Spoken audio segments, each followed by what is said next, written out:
Series की शुरुआत एक दृश्य से होती है जहां डॉक्टर क्लेयर और उनके दो बेटे टाई और मार्कस एक पड़ोसी ग्रह पर फैमिली वेकेशन के लिए तैयार होते हैं। जल्द ही परिवार ऑरविले के शटल बे में पहुंचता है और रवाना होने को तैयार होता है। केली उन्हें बताती है कि उनके शटल को इसहाक उड़ाएगा। अंतरिक्ष में यात्रा के दौरान मार्कस और टाई एक पोर्टेबल गेम को लेकर झगड़ते हैं, जबकि इसहाक और डॉक्टर क्लेयर बच्चों के व्यवहार पर चर्चा करते हैं। जब मार्कस अपने भाई को गेम खेलने नहीं देता तो टाई गुस्से में आकर गेम छीन लेता है और शटल के मुख्य कंट्रोल्स पर फेंक देता है। इससे शटल अपने रास्ते से भटक जाता है और एक स्पेशियल फोल्ड एक तरह की अंतरिक्षीय विसंगति में प्रवेश कर जाता है, जो उन्हें अपने मूल स्थान से कई प्रकाश वर्ष दूर ले जाता है। यात्रा के दौरान उनका शटल बुरी तरह क्षतिग्रस्त हो जाता है और आखिरकार एक रहने योग्य लेकिन अज्ञात चंद्रमा पर क्रैश लैंड करता है। लेकिन लैंडिंग से पहले शटल दो टुकड़ों में टूट जाता है। इसहाक और बच्चे एक हिस्से में रह जाते हैं, जबकि डॉक्टर क्लेयर दूसरे हिस्से में चंद्रमा के अलग अलग स्थानों पर। खुशकिस्मती से इसहाक, मार्कस और टाई को कोई गंभीर चोट नहीं आती। इसहाक अकेले ही खोजबीन करने का फैसला करता है और बच्चों को एक गन देकर चला जाता है। इसी बीच डॉक्टर क्लेयर बेहोश हो जाती है और उन्हें वहां के एक स्थानीय निवासी उठाकर ले जाता है। ऑरविले पर टीम को पता चलता है कि डॉक्टर क्लेयर का शटल कभी भी गंतव्य तक नहीं पहुंचा और वह लापता है। लेकिन चूंकि उनकी नेविगेशन सिस्टम मरम्मत में है, वे आसानी से शटल का पता नहीं लगा पाते। वहीं इसहाक खोजबीन से लौटता है, लेकिन उसे डॉक्टर क्लेयर नहीं मिलती। वह बताता है कि उसे डायसोनियम नामक तत्व की जरूरत है ताकि वह मदद के लिए एक डिस्ट्रेस सिग्नल भेज सके। मार्कस अपने एस्ट्रोनॉमी क्लास के ज्ञान का इस्तेमाल करते हुए बताता है कि यह तत्व अक्सर ग्रहों की चट्टानों में पाया जाता है। इस जानकारी के आधार पर इसहाक अपने स्कैनर से चंद्रमा की खोज करता है और आखिरकार पहाड़ों के अंदर डायसोनियम के निशान ढूंढ लेता है। वहीं दूसरी ओर डॉक्टर क्लेयर होश में आती है और खुद को एक अजीब से कमरे में पाती है। एक आदमी अंदर आता है, उन्हें खाने के लिए एक कटोरा देता है और आश्वासन देता है कि वह सुरक्षित जगह पर है। आदमी के जाने के बाद डॉक्टर क्लेयर दीवार पर एक पैनल को खोलने की कोशिश करती है। अगले दृश्य में इसहाक और दोनों बच्चे पहाड़ों से गुजरते हुए कुछ शत्रुतापूर्ण स्थानीय निवासियों से मुठभेड़ करते हैं, जो बच्चों को मांगते हैं।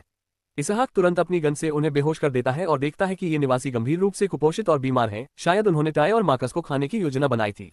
इसी बीच डॉक्टर क्लेयर पैनल खोलने की कोशिश कर रही होती है, लेकिन तभी वह आदमी वापस आता है और उन्हें खाने के लिए कहता है। वह बताता है कि उनके चंद्रमा पर एक भयानक युद्ध हुआ था और दुश्मन ने पानी की आपूर्ति को पोलोक्सिस नामक एक बायो वेपन से दूषित कर दिया था। नतीजतन उनका खाना खत्म हो गया और लोगों ने नरभक्षण शुरू कर दिया। इसहाक और बच्चे एक नदी पार करने की कोशिश करते हैं, लेकिन टाई पानी में गिर जाता है। सौभाग्य से मार्कस उसे बाहर खींच लेता है और समूह अपनी यात्रा जारी रखता है। ऑरविले पर बोट स्पेशियल फोल्ड का पता लगाता है और मसक को अंदाजा होता है कि डॉक्टर क्लेयर और बाकी लोग उसी फोल्ड में फंस गए हैं। ऑरविले भी फोल्ड में प्रवेश करता है। वहीं चंद्रमा पर इसहाक बच्चों को एक आरामदायक रात के बाद जगाता है। मार्कस हैरान रह जाता है जब उसे पता चलता है कि टाई को भी वही बीमारी हो गई है जो स्थानीय निवासियों को थी। पता चलता है कि टाई को ये बीमारी पिछले दिन पानी में गिरने से हुई है। बचने के लिए बेताब डॉक्टर क्लेयर खुद को काटती है और फिर अपने कैदी को बुलाती है। वह उसे बताती है कि उन्हें अपने क्रैश हुए शटल से मेडिकल बॉक्स चाहिए, नहीं तो वह इन्फेक्शन से मर जाएंगी। चिंतित होकर वह आदमी सामान लेने निकलता है, जबकि डॉक्टर क्लेयर फैसिलिटी के एक दूसरे कमरे में घुसकर एक चाकू और अपना कम्युनिकेटर डिवाइस ढूंढ लेती है। वह इसहाक और अपने बेटों से संपर्क करती है। थोड़ी देर बाद उनका कैदी मेडिसिन बॉक्स लेकर लौटता है। डॉक्टर क्लेयर दरवाजे के पीछे छिपकर उस पर हमला करती है और उसकी हैंडगन छीन लेती है। आदमी वापस लौटता है, लेकिन वह उसे गोली मार देती है, जिससे वह तुरंत मर जाता है। इस मुठभेड़ के बाद डॉक्टर क्लेयर जंगल की ओर भागती है और शटल क्रैश साइट पर इसहाक और अपने बेटों से मिलती है। वह बीमार टाई का इलाज करती है, जबकि इसहाक जल्दी से पहाड़ों से मिला डायसोनियम इंस्टॉल करता है। दुर्भाग्य से डायसोनियम की क्वालिटी खराब होती है और शटल का सिग्नल कमजोर होता है, इसलिए वे केवल एक संक्षिप्त सिग्नल भेज पाते हैं। ऑरविले पर सौभाग्य से अलारा को यह सिग्नल मिल जाता है। वह इसके सोर्स को स्कैन करती है और 3 इंसानों व एक आर्टिफिशियल लाइफ फॉर्म का पता लगाती है। हालांकि वे ये भी देखते हैं कि 2 दर्जन से ज्यादा बीमार नरभक्षी स्थानीय निवासी भी उसी लोकेशन की ओर बढ़ रहे हैं। इसहाक और मार्कस अपनी गन से निवासियों को रोकते हैं, जब तक कि ऑरविले वहां नहीं पहुंच जाता और अपने कैनन से उन्हें भगा देता है। खतरा टलने के बाद डॉक्टर क्लेयर और बाकी लोग आखिरकार ऑरविले पर वापस आ जाते हैं। टाई को अपनी मां से एंटीडोट मिलता है, जबकि केली सुझाव देती है कि डॉक्टर बाकी बचे लोगों की मदद के लिए और ज्यादा दवा बनाए। इसके बाद केली और मसक को एडमिरल हेल्सी द्वारा एक जरूरी कम्युनिकेशन के लिए बुलाया जाता है। ब्रीफिंग रूम में हेल्सी बताते हैं कि लोपोवियस ग्रह की 2 प्रजातियां नावेरियन और ब्रूडियन ग्रह पर एकमात्र दावेदारी के लिए युद्ध लड़ रही हैं।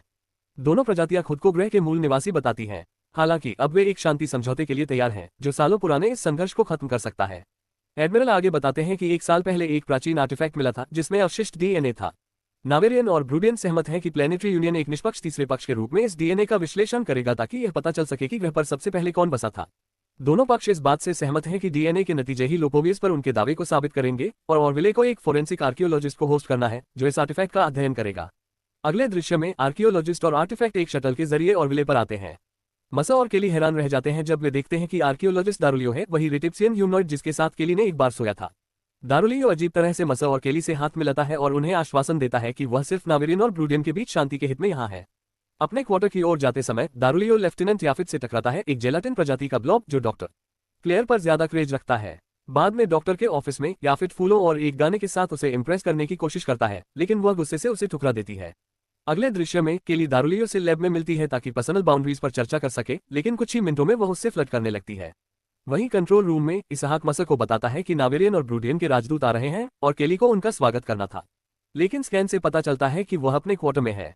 चिंतित होकर मसा उसके क्वार्टर में जाता है और केली को दारूलियो के साथ सोते हुए पाता है। गुस्से में मसा तुरंत कमरे से बाहर निकल जाता है और खुद ही राजदूतों से मिलता है। राजदूत एक दूसरे से नफरत करते हैं, लेकिन आखिरकार अगले दिन शांति वार्ता के लिए सहमत हो जाते हैं। बाद में मसा साइंस लैब में जाकर दारूलियो को निकालने की धमकी देता है, लेकिन दारूलियो बताता है कि वह आर्टिफैक्ट के विश्लेषण को महज 36 घंटों में पूरा कर लेगा। अजीब तरह से मसा का रवैया नरम पड़ जाता है और वह दारूलियो को माफ करने लगता है। बातचीत खत्म करने से पहले वह उससे पूछता है कि क्या वे शाम को ड्रिंक्स पर मिल सकते हैं। दोनों 8 बजे का प्लान बनाते हैं। इसी बीच डॉक्टर क्लेयर एक आकर्षक ड्रेस पहनकर याफिट के क्वार्टर का दरवाजा खटखटाती है और वह उन्हें अंदर बुला लेता है। हैरानी की बात यह है कि डॉक्टर जेलाटिन लेफ्टिनेंट को चुनना चाहती हैं। मसा अपने क्वार्टर में डेट के लिए तैयार हो रहा होता है जब मेलोय उससे पीस टॉक्स के बारे में बात करने आता है। अजीब तरह से मसा को अपनी शाम दारूलियो के साथ बिताने में ज्यादा दिलचस्पी होती है और वह पूछता है कि क्या उसका कोट अच्छा लग रहा है। ये सुनकर मेलोय चौंक जाता है और सोचता है कि मसा दारूलियो के प्रति इतना अच्छा क्यों बन रहा है। बाद में शाम को डाइनिंग हॉल में अलारा और लामार केली के दारूलियो के प्रति ऑब्सेशन पर बात कर रहे होते हैं, लेकिन तभी नावेरियन राजदूत वहां आता है और गुस्से में पूछता है कि आर्टिफैक्ट के नतीजे अभी तक क्यों नहीं आए। मसा उत्साहित होकर हॉल में आता है, लेकिन दारूलियो को केली के साथ देखकर भड़क जाता है। वह उनके पास बैठ जाता है और खुद के लिए भी ड्रिंक मांगता है।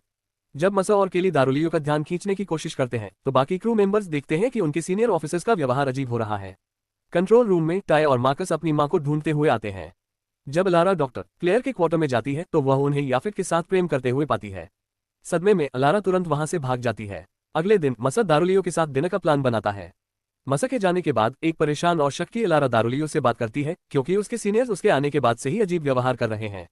दारूलियो समझाता है कि उसकी प्रजाति फेरोमोन्स रिलीज करती है जब वह हीट कर्मी में होते हैं, जो तीव्र यौन आकर्षण पैदा करते हैं, लेकिन ये कुछ दिनों में खत्म हो जाता है।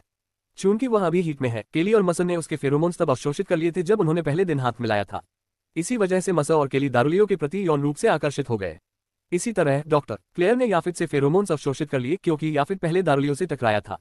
चूंकि कैप्टन और कमांडर अपने प्यार में व्यस्त हैं, उन्हें आर्टिफैक्ट के नतीजों में कोई दिलचस्पी नहीं है। नावेरियन और ब्रूडियन इंतजार से तंग आकर एक दूसरे पर युद्ध की घोषणा कर देते हैं। इसके बाद मसा और दारूलियो डिनर के बाद एक दूसरे के साथ प्रेम करते हैं। कंट्रोल रूम में बोट्स चिंतित होता है, क्योंकि नावेरियन और ब्रूडियन की युद्धक टुकड़ियां लोपोवियन स्पेस में प्रवेश कर रही हैं।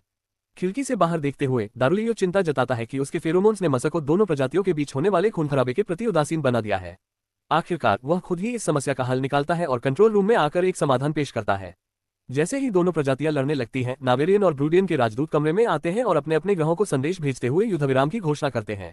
पता चलता है कि दारूलियो ने अपने फेरोमोन्स दोनों राजदूतों में ट्रांसफर कर दिए थे और अब वे एक दूसरे के प्रति आकर्षित हैं, जिससे अस्थायी शांति मिल गई।